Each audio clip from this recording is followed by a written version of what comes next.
প্রথমে আপনাদেরকে আমি রুদ্রনীলের কথা শোনাবো, তারপরে বলছি আমি।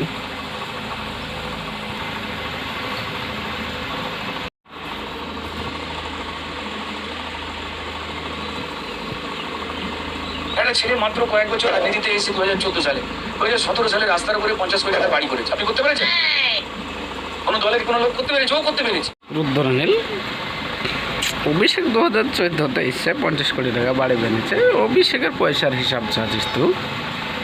শুভেন্দু অধিকারী তার যার 10টা পেট্রোল পাম্প, 10টা লরি, যার বাপের এতটা সম্পত্তি, তার লেগে তো বললেনি। দিলীপ ঘোষের কি ছিল, দিলীপ ঘোষ কি করেছে? আচ্ছা, দিলীপ ঘোষের কথা বাদ দে তো। সব দিকে তোদের খাস এমপি একটা আছে, এতে বাড়ি মনে হয়, নামটা আমার সঠিক খেয়াল আসছে না। অভিজিৎ, যেটা যে কোর্টের উকিল ছিল, সে তো অনেক কিছু করে ফেলছে। তাকে তো জিজ্ঞেস করিসনি তো?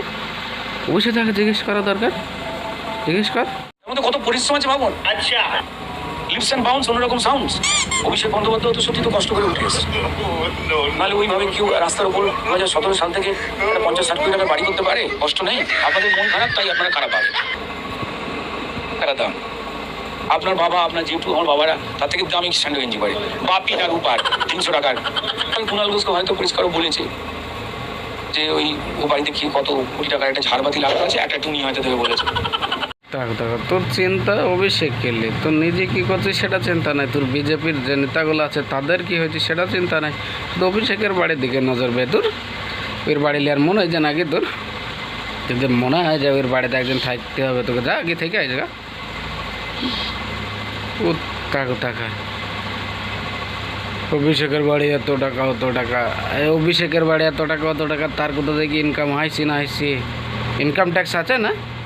তোর চিন্তা করার দরকার কি সেটা তো?